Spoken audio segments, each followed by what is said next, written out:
What happens when you fail? When things aren't going so well? Whether it's your fault or maybe it's just your unfortunate situation. When you start to feel like you're a failure, you may also start questioning your call to ministry. But what if God was still in control and he still had plans for you? Today we're going to talk about failure.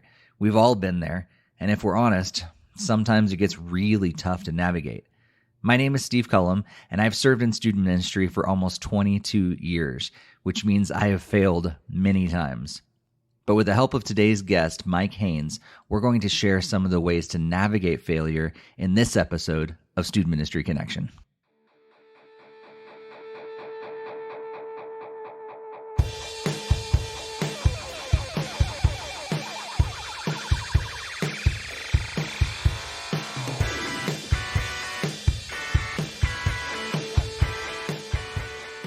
Welcome to Student Ministry Connection, a podcast for those who serve in student ministry, want to connect, and have a desire to grow. My name is Steve Cullum, and today we brought back Mike Haynes, a popular guest who's been on twice before. If you want to listen to either of those previous interviews, you can check out episodes 32 and 55. Today, we're going to be digging into a topic that will hit home for all of us. Whether you're a perfectionist like myself or completely the opposite, I think most of us would say that we hate to fail, but there's a problem. We're all human, so mistakes are going to happen in ministry, or we're not always going to succeed like we thought we were going to. So what do we do when that happens? Or maybe we're not always set up to succeed. How do we navigate that? And how do we keep ourselves from believing that we're a failure? But before we jump into any of that, I want to take a moment to thank the sponsor of this episode of the podcast. G-Shades is a youth ministry curriculum and teaching strategy focused on helping students see everyday life situations through the lens of the gospel. G-Shades has options to fit everyone as well, with 3 plans to choose from. This curriculum gives you the resources that you need to do what you do better. Do you need message outlines, a discussion guide, and a game? That's just $20 a month. If you're looking for a higher production value, including bumper videos, Instagram devotionals, and parent guides, that's $30 a month. And if you want an affordable, engaging video curriculum, G-Shades has you covered for only $40 a month. You will not find a better youth ministry video curriculum at that price point anywhere. Head over to gshades.org, that's GSHADES.org, to download Season 4 of G-Shades curriculum and use the promo code CONNECTION at checkout to receive an extra $20 off your order. G-Shades, seeing life through the lens of the gospel. Thank you, G-Shades, for sponsoring this episode of the podcast. You can find the link to G-Shades in the podcast show notes. And speaking of G-Shades, let's jump into this conversation with G-Shades founder, Mike Haynes. Hey, Mike, it's so great to have you back on the podcast today. Hey, Steve, it's great to be back. I love getting the chance to talk to, what did we coined a name for the followers of this, didn't we? We had that conversation. You coined the term. Yeah. I haven't actually unveiled it yet. If you want to, go for it. Oh, no, I mean, I would hate to, if this is an exclusive, I don't want to be presumptuous about being the one to drop it, but I don't know. I just, in, Student Ministry Connection out there, you tell us what you think, but I think we ought to call ourselves the Connectioneers. I love that. I think it's got some bounce to it. Yeah. It kind of connects even to what's the Disney, the mouse people, like mouse ear. I don't know, I forget what they're called. It is something. It's something it's like not that. Engineers, because that's a real word, but it's something like that. Imagineers. There we go. Imagine it, but the people who love Disney were screaming at their phones. They were screaming at their phones. So Mike, I know our Connectioneers, if we're going to call them that, will they're so excited to have you back. Your 2 previous episodes are still 2 of our most downloaded episodes of the entire podcast history. So I love that, and I knew that we needed to get you back on, not only because I wanted to talk to you, because I always enjoy talking with you, both on and off the podcast, but our listeners clearly love hearing from you. And so usually we start with our guest stories, but because we've had you on twice before, and you can dig into Mike's story in those last 2 podcasts, but maybe an update. Your last episode was episode 55 in June of 2020. So lots has probably happened in the last couple of years, even though it probably feels like 10 years because, COVID and all that other stuff. But 2020, what's been going on in your life since 2020? Wow. That's crazy. I can't believe it's been over 2 years. Yeah, so this is like the biggest, most important thing that's happened in my life in the last 2 years, and that's that I have dreadlocks now. And boy, that's been a journey. No, so that is actually really fun, and I'm having a good time with that. But man, over the last 2 years, I have really been challenged by, I think most of us have, but like on a professional level, I've been deeply challenged by and then fallen back in love with student ministry. And that has happened all in the last 2 year span, just dealing with so much change, and then being able to go to an in-person model again, and being able to connect. It just, man, absence makes the heart grow fonder, right? And I am so in love with student ministry again in a way that I think it had lost some of its spark in going into late 2019, and that's back. Really no other big updates. I still have 3 kids. They are growing, and I don't know who told them to do that. From a fun standpoint, my wife and I have we homeschooled them through the pandemic, and before that they were just in preschool. They were young, and now they're in public school, and for the first time really. And boy, we are really having to elevate the amount and quality of conversations that we are having with our kids to help them navigate that. And so if anyone who's listening is a parent, and your kids come home sometimes and you're like, the kid at school said what? I'm right there with you. We are having those conversations at home. And despite being a pastor, I at times feel woefully inequipped to have those conversations. What are the ages of your kids now? Yeah. So 4, 7, and 8. Yeah. Okay. Yeah.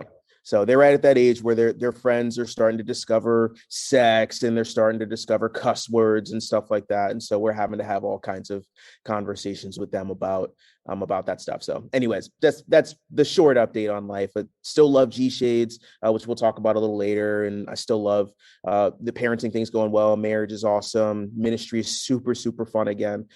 So that's the short of it. Cool. Yeah, I can't imagine having, I don't have kids, and so I can't imagine having that, all the conversations that are probably taking place, especially for that age group, elementary age students. I know that even in student ministry, and I'm assuming it's probably the same for you, is that we're having conversations with middle schoolers that we had with high schoolers back in the day. And I'm sure that that's probably now creeping into elementary school. And yeah, as an 8-year-old, you're having these conversations around, they're talking about sex now. I'm like, wow, I waited until 13 to have conversations. Right. And I remember early in ministry where I had parents coming to me and saying, are you sure it's okay to talk to my middle schooler about sex now? I'm like, yes, it's very much okay. But now we're probably need to have those conversations with parents when their kids are 2nd or 3rd grade. Yeah, it's crazy. We're having by the time we hit middle school, they're having to unlearn some stuff that they've already learned from friends and influences and whatever, right? That's crazy. Yeah. It's wild. So, and there's no way that all of it's healthy. There's almost no way that this shift is healthy. So hopefully we can find a different path as a culture at some point in the near future, although, who knows, but. Yep. So today we're going to be talking about failure in ministry. And I just want to make sure that I am clear about this at the very beginning, that I did not bring this up. I didn't bring Mike on the podcast specifically to talk about failure. It was a topic that he brought up when we were chatting. So I didn't hey, Mike, we're going to talk about failure when I come on the podcast. Yeah, I know exactly who to call. Talk about that. Yeah. But yeah, so why talk about failure, Mike? What's the importance? What's the why behind why should we even focus on this topic? I just have had to accept over the past decade or so of adulting, I've just had to accept the unfortunate reality that the pathway to success is littered with failure. And it doesn't feel like it's that way to most of us. It doesn't feel like other people experience that, because we, for the most part, only see their highlight reel on social media. And so everything looks like success. But the pathway towards success, however you want to define it, is usually littered with lots and lots of mistakes, lots and lots of things not going your way, not breaking the way you hoped they would, or the way you felt God was going to have them break. And so because failure is going to happen and is happening to each and every one of us. Micro failures in little everyday decision making, but also the larger, more catastrophic failures that lead to conversations with the church board and senior pastor. Like you left a kid at camp, right? Like that stuff happens too. And so because all those failures are happening pretty frequently, it just feels like if it's this big a part of our life, it's probably going to be helpful for us to learn how to navigate it well as youth pastors. That's true. So thinking about failure, then stories any stories come to mind? Like when you think of your history and stuff, what failures kind of stories come to your mind? Yeah, I a lot of when I think about failure, for me, it's not that since I've come to my not new church, I've been working here at this current church for 7 years now, but the first church that I was at a part of, and working in youth ministry, man, that whole experience was just kind of one gigantic failure for me. It was really, really it was really hard. And if I don't remember if I've shared that aspect of my story on this podcast, but that is a huge aspect of my story, is that my first experience in full-time youth ministry was a nightmare. And it was a nightmare because of the expectations put on me by the church that I was working at, and then combined with my own inexperience. And so for that church, like, they were a church that wanted to grow. Like, they wanted to grow numerically. They were a young church plant, and they felt that desire to grow numerically. That was kind of priority number one for them. Obviously preach the gospel, obviously disciple people, but maybe a touch above that, if they were being honest, was like grow, so that they can have more influence in the community where they were. So that expectation put on me was met with my inexperience. I was 20 years old when I got that position, graduated college a little early, and then went immediately into full-time ministry. And so I was brought on as the youth intern, but by intern, it was really youth pastor. But because I was 20, they paid me like an intern, and that, in hindsight, I'm kind of like, well, I kind of get that. But it was a full-time position, and I just made a lot of mistakes. So just to come, count through some of them, there were so many times where I drew up these models, these retention models. We're going to do this big event. Our kids, our core 15, each of them is going to invite 2 friends. We're going to have a 40% retention rate from that event. And so, roughly one of the 2 friends that they brought are going to become a permanent part of our youth ministry. Now we've grown, and then we're going to do another event 3 months later. Like, I would draw up these models because I had to turn something into the church. And then we would do the event. And not only did we not have our kids invite 2 friends, but only like 60% of the kids that are part of our ministry showed up to the event. You know what I mean? And then you walk away from the events like that was supposed to be. So like I've had those events where you put a lot of work in, and then 1 or 2 kids shows up. And it's not that those 1 or 2 kids don't matter, but you planned for 10, and when you planned for 10 and 1 or 2 show up, that is a totally different event. And so I've had those moments of failure. I've had moments where I haven't shepherded kids well, like where there's a kid and they're kind of a troublemaker kid, or they're just not really even a troublemaker. They're just like 14 and they love talking to their friend. And I'm in a bad mood already because of something that happened at home earlier that day. And then that night at youth group, I'm preaching the sermon, and, she's over there chit-chatting with her friend about whatever while I'm preaching. And I've had that moment where I have stopped the sermon, looked her directly in the eye in front of everyone and said, shut up, like stop talking, right? And then gone right back to the sermon. That is not the most pastoral thing that you could possibly do in that situation, right? Guess whose mom was not pleased after youth group? So I've definitely had a lot of moments of failure, but man, the big thing with that first church experience was just, if you have ever felt the pressure to hit numbers and you have not been able to hit numbers, I have felt that failure. I felt that before. And some of that is it might be an unrealistic expectations or even an unhealthy system, maybe depending on your church context. But regardless of how it is, you certainly feel the effects of your failing to meet the expectations that were brought on you. And my first 2.5 years of ministry was just that, over and over and over and over again, just disappointing my bosses, not living up to expectations, and them being like, well, we'll give you another chance, but you're not doing a very good job, right? So I definitely have experienced a fair amount of failure, particularly in the world of youth ministry. Yeah. And I think it's so important. Like I think back to my early years, and there's a failure that I had that it still haunts me to this day. And I can't believe I did it, like looking back, but we had a small group leader who was just really overwhelmed with some life situations and some personal life situations. And I needed to have a conversation with her. My intention was to relieve her of her responsibilities for a season in order for her to focus on her personal life, which I thought was a good decision.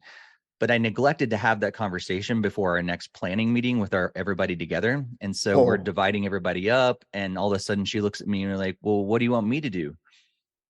And I go, well, we were thinking of, giving you some time in front of the entire team. I just had this private this conversation that should have been private ahead of the meeting, but I just decided to go ahead and tell everybody in front. It was like, oh my gosh, I could see myself like it was a train wreck happening in front of me, and there was nothing I could do to stop myself. Right. Yeah, it's too late. It's too late. Yep. So she was in tears, of course, and I learned a very valuable lesson that day. But then I've had failures like even a couple of weeks ago. We had, it was this last Sunday, as a matter of fact, and we had an outdoor event. We gathered around the fire. It was great, and it was a simple thing, but I forgot our church is near a very busy road, and so all of a sudden, lots of teenagers gather around a fire. They're excited, and road noise, and we didn't have any sort of outside amplification. Yeah. So I'm pretty sure that the song wasn't really heard by half the group. I probably wasn't heard by half the group. I felt like I was shouting the whole time. Those things like that are, still happening 20 years into ministry. And so failure is still there happening all the time. When I remember, it just reminds me of you like recently. And I was like, yeah, you're right. I could pull something from like, last week. So like that just, maybe this is the podcast. We just go back and forth sharing stories of our failure. Yeah. But I remember like 2 weeks ago, we were in a Wednesday night. It's a typical youth group size, 15, 20 kids in the room, and high school students in the room. We're sitting around and we're having a conversation, and then it became time for the reflection time. Yeah, I'm going to play some music in the back, and you guys have your paper in front of you and your pen and little clipboard, and I just want you to take some time and journal through what we've been talking about tonight. Well, I was kind of tired that night, and I just in my head, I was like, we're going to move from one thing to the next, and they're going to shift. They're just going to make the shift. But then we're 2 minutes into the song playing and on Spotify, and kids are just talking to each other. Some kids are flirting from across the room to each other, doing sign language or whatever the heck they're doing. Like, kids are just, the mood had not shifted at all. They had gone from kind of silly and fun discussion, but where some serious stuff was talked about, but definitely kind of fun and lively. And I never transitioned them into, now we're going to spend time with Jesus, and let's create a sacred space here for the next few minutes, just for the next 5 minutes. Right. And I never transitioned them. And then I was mad at them because they didn't do the thing that I didn't lead them to do. You know what I mean? Yep. So even even being in ministry for this long, there are still definitely so many times where it's like, I got to do better. Like, I can do better. That was not my best work. So, yeah. So when we talk about failure, then we've already kind of like alluded to and danced around some of these things, but what are some of the factors that lead into failure, that when you think about that whole idea, like what are some of the things that play into failure? Yeah, well, if I were to use my own story of being, my prior church as a baseline, there's the system you're in, and that's the support around you, the leadership over you, the vision of the organization, the culture among the staff and parents and all that kind of stuff. So there's the system that you're in. That's one of the factors. Another factor is the weight of you that you bring into it. And we forget about that sometimes because, and this is my whole thing, we think our vision is objective. We think we see things clearly, and we don't. And it's, our vision is shaded, and that's my whole thing. But like, the weight of you that you bring in your own experiences, you bring in your own traumas, you bring in your own values, lies that you believe that Jesus hasn't worked through yet in you. And so the you that you're bringing into situations that wind up in failure, That's a factor. And then the final factor, or at least the final one that we'll talk about today, is the truths that you take away in the aftermath of the failure. So I was in a flawed system. I really believe that at my prior church, the system was flawed. But here's the thing: every system is flawed. So since every system is flawed, we might as well not bother spending a ton of time and energy on like, oh, the system is flawed. That's the system's fault. Well, every system's flawed. You'll never find a perfect system. So if your failures are only a result of the system, then you're going to fail everywhere all the time because no system is perfect. The weight of you that you bring into failure, though, I think this matters a whole lot more, that you have a lifetime of experiences and values and personalities and influences that lead you toward the type of decisions you make. Like you have a set of lenses that you see through, right? And they're not objective, they're personalized. And we need to recognize this when it comes to issues of failure, because it's going to keep us from solely blaming others or solely blaming the system for our failures. The system is flawed, but we are too. And that's something we have to keep in mind. But where I want to weigh this conversation most heavily over the next few minutes is in the realm of what we take away from our failures in the aftermath of them. Yeah. I think that's huge, because I think as a perfectionist myself, I really don't like to fail. Like, I hate failing. I know that there's a positive side of it. I know that I can learn from it. I know that there's takeaways, but I hate the idea of failing. I guess it's the perception from others as well, but I just personally, I don't like to see myself fail. And so it's important to focus on that other side. Hey, there's this learning experience. There's takeaways from this. So when you think of that, what are some of the takeaways you've had from your own experiences? Yeah, man. So first and foremost, I know we said we were going to talk about the aftermath, but bringing, the weight of me that I brought into that first church experience, it's similar to you. It sounds like maybe I had a deep-seated fear of failure. That's been true of me since I was a kid. Like, whenever the classroom teacher would ask, what we're afraid of, and like a lighthearted get to know you way, like, oh, kids, what are some things you're afraid of, to kind of bond us together? Oh, they're kind of like me, like kids, go around the room and kids are like, spiders and clowns and mummies. Like, I'd be that one kid in the corner who's like, failure, like I was that one kid who was real dark about it, right? Getting real about it. And so that actually played itself out in my decision making, or sometimes my lack of decision making. I recognize in hindsight that the system was flawed, but to have any shot of hitting the goals that church was asking me to hit, I was going to have to take some risks. I was going to have to go for it. And that wasn't the way I played it. I played it safe. I stuck with what I knew, which wasn't all that much, because I was 20 years old when I started at that church. And so I was afraid of failure, and that the weight of me that I brought into that, right, that paralyzed me, and it held me back from making some decisions that maybe would have led to a little bit more success as defined by the system I was working in.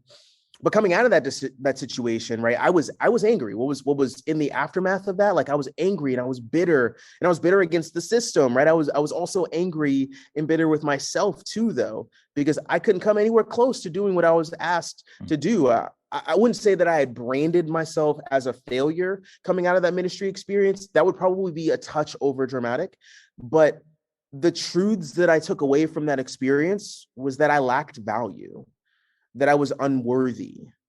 And if I had to share more of my story, that unhealthy way of viewing myself, of seeing myself through those unhealthy lenses, played itself out in some pretty tough and honestly a little embarrassing ways on a professional and personal level over the next few years that followed, until I was able to find some healing in Christ. But man, I really struggled with the way that I saw myself in the aftermath of my failure. It was a really tough thing. And so we've really got to pay attention to who we are going into challenges where failure could occur, but we also have to pay attention to the way we define ourselves coming out of those inevitable moments of failure, because whether the failures are small or large, that's the enemy is a jerk. He comes to steal, kill, and destroy.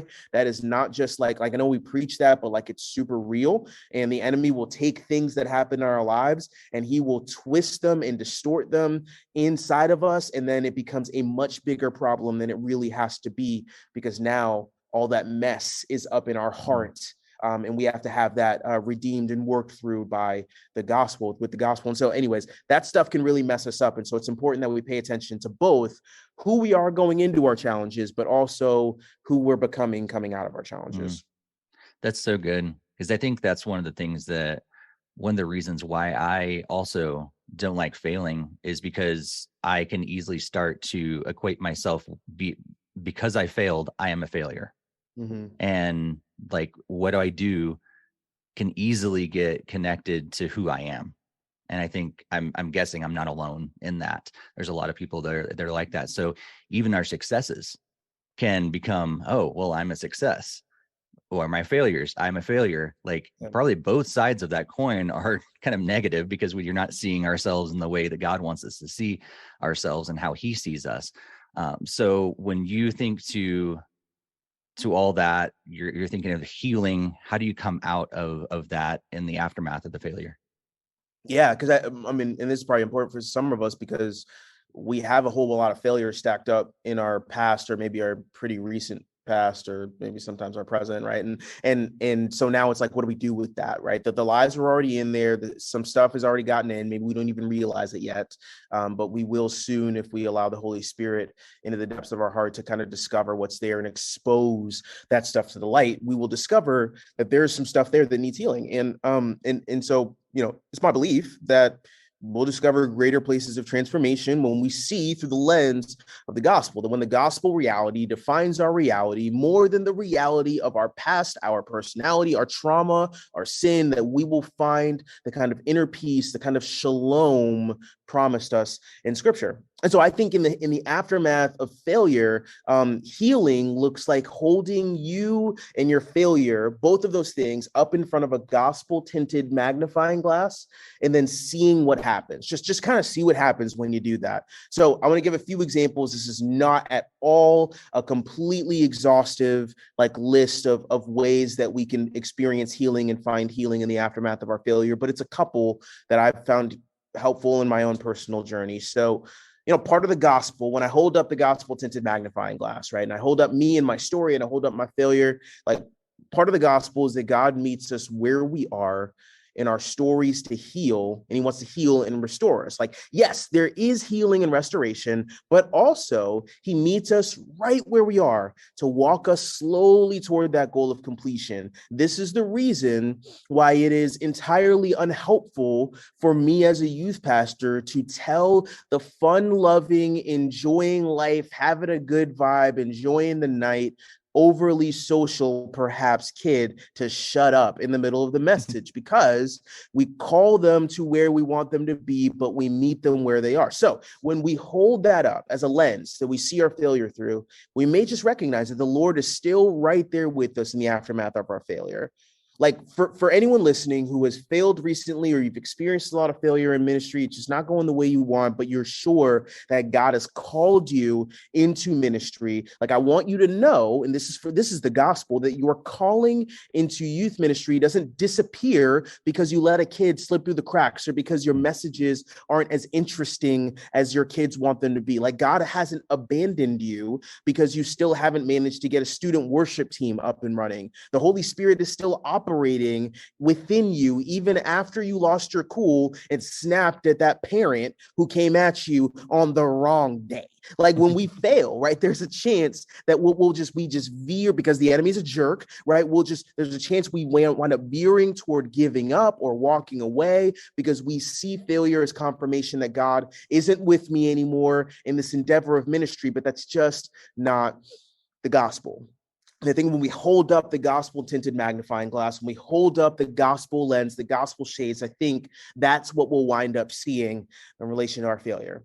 A slightly different situation, a slightly different way to look at it in light of the gospel is that transformation in Christ, you were actually just talking about this a minute ago, Steve, transformation in Christ is an annoyingly process-oriented journey, right? It's frustratingly process-oriented, that you can have deep, significant healing and freedom that you're working through in your heart in one area, and then on the very same day that you're seriously processing and experiencing healing, you outwardly take a step backward in your behavior behavior towards someone else, right? And they're like, are you really even a Christian, right? Those things can happen at the exact same time. It's so annoying. And so I look at the gospel narrative and I look at how long God invests in and walks with his Old Testament people. And I look at the decades long investment of the apostles in the early church movement. I look at the fact that we're still 2,000 years, we're 2,000 years removed from the resurrection. And yet we're still here as a species discovering and rediscovering what it means to reflect God's kingdom to the world around us.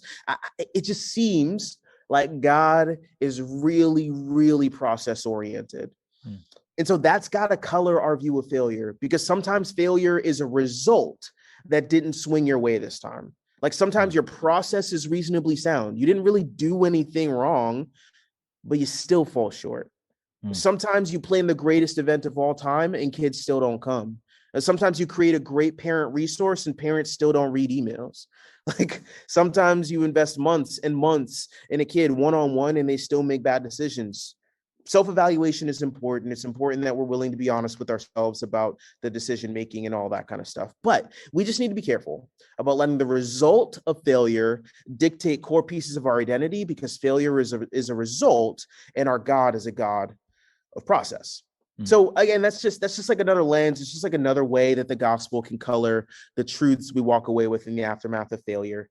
But let me give one more, just because I hope it's, just to give a couple of different examples, just so that it's helpful. We can all begin to process our failure this way through the lens of the gospel. I hope that it's helpful. But here's another example, one last example. This one's not even going to be all that long. The other ones, I feel like I was talking for 30 minutes each on those last examples. This one's pretty short. It's pretty straightforward. And that's that, like, can I remind us that God's kingdom is going to be fine? Like the gospel tells us that pretty clearly, right? That it doesn't all ride on you, that God's kingdom will reign for eternity. That's got to influence. It's got to influence the amount of pressure and weight that we put on ourselves in the aftermath of failure.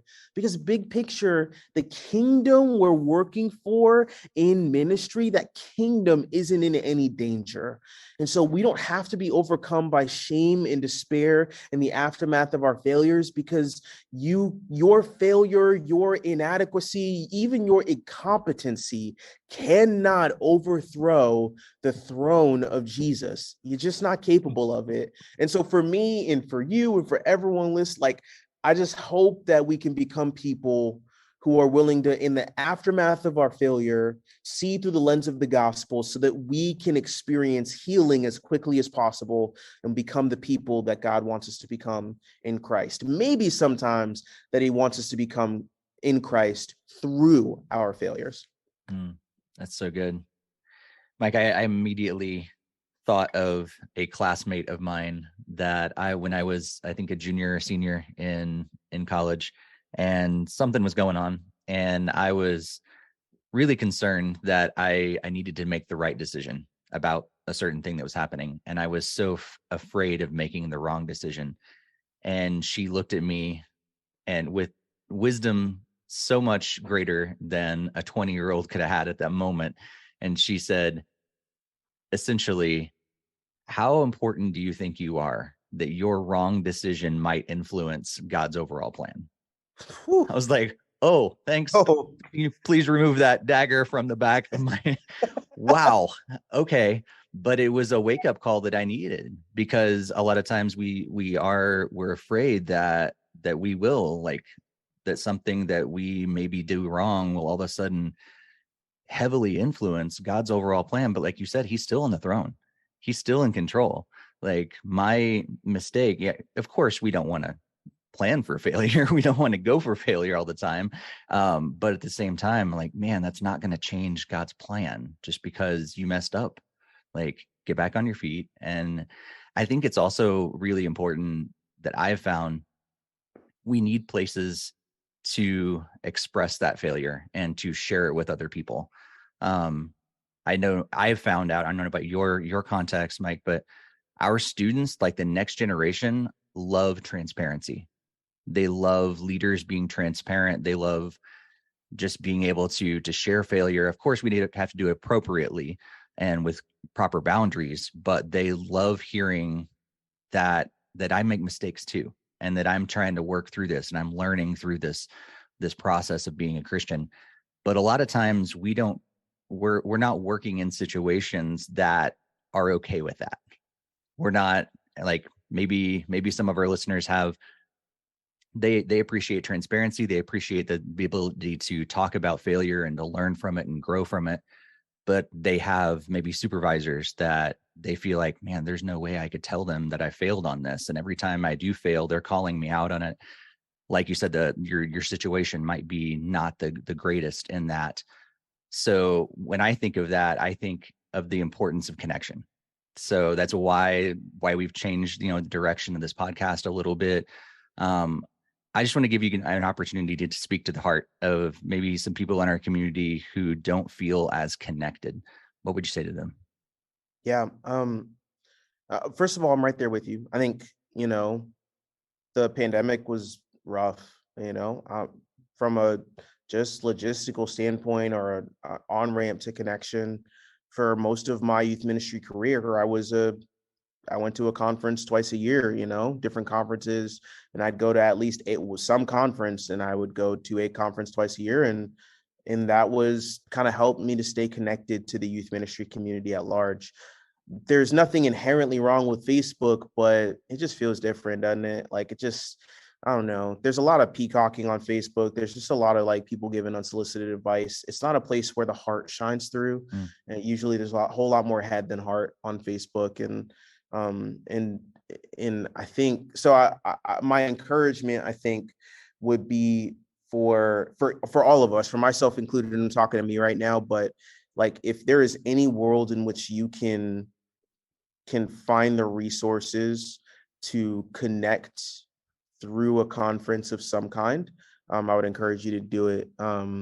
Because even if you don't wind up having super deep heart level conversations with everybody at the conference, there really is something very, very for us, right? Even in this conversation, the reason that people listen to this podcast and would listen to one on failure is because it's relatable. And it's nice to know that you're not the only one. And I think we get that when we go to a conference, whether it's a conference of 20 people or 20,000, we get that, oh, I'm not the only one, you've also told the kid to shut up in the middle of your mouth, there's something that's really helpful for us. But if I can push past that and past official events and all that kind of stuff, that stuff's great. But we don't all have the budget for it or the personal finances to make that happen. And that stuff can be pretty expensive. I would encourage us to, if we're limited to kind of our youth ministry communities online, then I would encourage us to do a couple of things to increase the connection that we experience in those communities. The first one is to stop assuming that you know more than everyone else who's posting. That recognizing that context is important, and will almost never, through a Facebook post that's 160 characters or less, we're probably never gonna know all of the context behind that person's scenario. It's very possible that they're not stupid. There's just a lot more going on than they shared in the initial post. And so I think it's going to be really helpful for us to create a better environment of connection, to stop assuming that everybody else is stupid. I would argue that there's an unhealthy lens at play there, when that's our first go-to instinct, is to give someone else advice or to correct them about something they're doing wrong. The second thing, though, to take it a step beyond that, is that if you find somebody as you're in those communities, if you see someone post something, comment something, and they just seem like good people, or they seem like someone you would kind of want to get to know them, send them a random friend request, and then just start a conversation. And maybe you only actually send messages back and forth once every 3 weeks because you're both really busy and it's not that high priority a conversation, but get to know them. And that probably means moving way past the how big is your youth group and do you have a student worship team. None of that stuff's bad. All talking shop is good and that's great, but like the how are you conversation is so much better in terms of connection. I think we would be surprised by how much it does for us in ministry when on a personal level, we have people in our life, and in particular, people in our life who do what we do, but that's not all we talk about with them, who are willing to ask the question, how are you doing? What's going on in your heart right now? What are the failures that you're processing through and the lies that maybe you think you might be believing in light of those failures? Like having people, and that stuff doesn't necessarily happen every day just on Facebook, but it could. I think it could if we stopped assuming that the other person's an idiot, and if we would just reach out and be a little more extroverted on Facebook. So if you don't have a point of connection, I would encourage you to try to take one of those steps that I just mentioned. And I'm willing to be part of that solution because I love chit-chatting with people back and forth on Facebook, Instagram, whatever. Yeah. I know, I mean, just on a personal basis, Mike, I know that's been very fruitful for me to have you in my life in that way. And yeah, we don't talk all the time, but when we do, it's a meaningful conversation for me. And I know that if I do share a failure with you, I know you don't look at me differently. It's like, oh yeah, Mike understands, and he's probably got a story too. And we can kind of go back a little back and forth and have some fun with it, but also focus on the other side of it as well. And we need those people in our lives that understand naturally the things that we're going through, what the student ministry world involves, and is not going to look down on us when we say, hey, we're struggling with something. They'll actually say, hey, how can I pray for you? How can I help you through it? And that's huge. Yeah. So Mike, I know your organization, G Shades, has been a longtime sponsor of the podcast. So we're very grateful for that and what you do for the overall student ministry world. So tell us a little about G Shades and where to find it, but also where to connect with you online.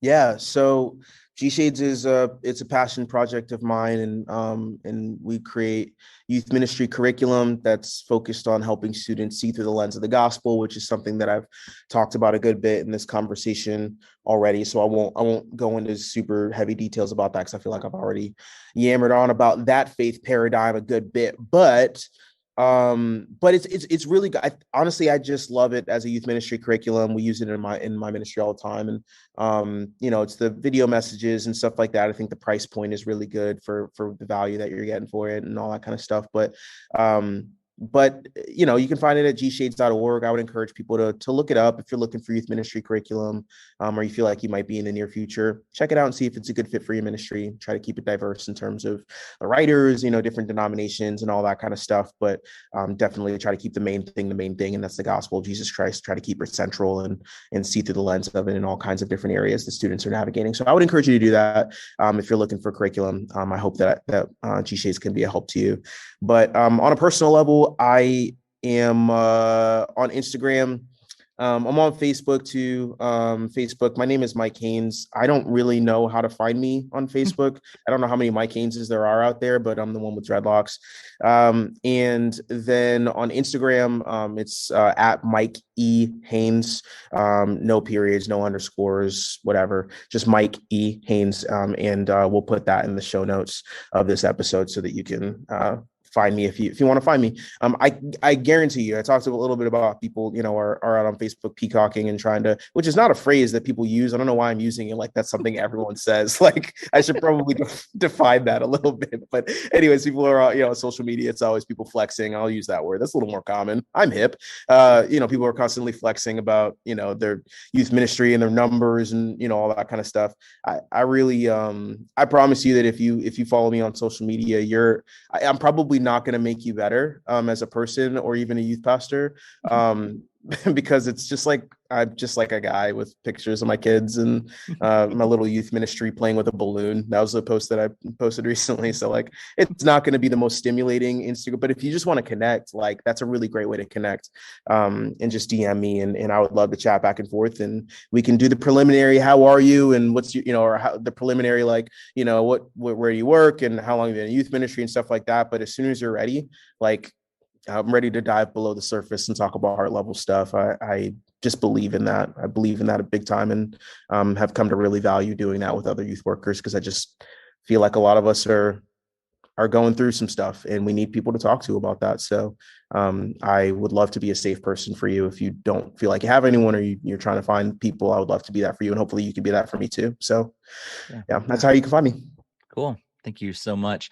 And yeah, as we've talked about, I mean, as we change the direction, the branding of this podcast over the last, several episodes and a couple months, that's really our desire, is to help people connect with each other. And if you're not connected, we are two people that you can reach out to as well. We're going to continue to hopefully evolve and grow and find more ways that we can help people be connected. So if you have ideas, or you're just kind of questioning, hey, I want to be connected, but I don't know even how to go about it, Mike and I be great people to just reach out to us and let's chat. Let's figure it out together. And yeah, we'd love to be able to do that for you. Mike, it is always great to chat with you both on and off the podcast. Thank you so much for all you do for the student ministry world, for G Shades, for what you do in your local church, for the youth pastors out there. Thanks for being transparent, and thanks for sharing some stuff about your failures today. And I just pray that God will continue to bless all that you do for the kingdom. Awesome. Stay easy, Connectioneers. Is that... Do we like that as a sign off? I don't know. I don't either. Yeah, we'll figure it out. Thanks again to Mike for being here for this episode, and thanks to all of you for also being here for this episode of Student Ministry Connection. If you enjoyed what you heard today on the podcast, I want to encourage you to subscribe on your favorite podcast app, but also share it with someone else in the student ministry world who needs to hear these conversations, especially if you know someone who has struggled with failure or is currently struggling with failure. Maybe this is the episode that you want to share with them. I also want to encourage you to head over to gshades.org and check out their curriculum. And when you're ready to check out, use the promo code CONNECTION to save $20 off your order. Thank you so much, Mike, again, and all of G Shades for sponsoring this episode of the podcast. If you've not followed us on social media, be sure to do that. I am at Steve Cullum on social media, and the podcast is at Student Ministry Connection on Instagram and at StuMin Connect on Twitter. We would absolutely love to have that follow over there. And while you're there, you can also connect with us and let us know what you think we should do for our 100th episode. That's right, we're coming up on 100 episodes really soon, and we would love your feedback and love your ideas about what we should do to celebrate 100 episodes. So thank you so much for being here for this episode of the podcast. And thanks for some of you. I know you've been here from the very beginning. So thank you so much for your continued listening, but also for sharing this with others who are in the student ministry world who also want to connect and want to continue to grow as well. We'll be back in a couple weeks with another episode. But until then, remember to stay connected, and may God bless your ministry.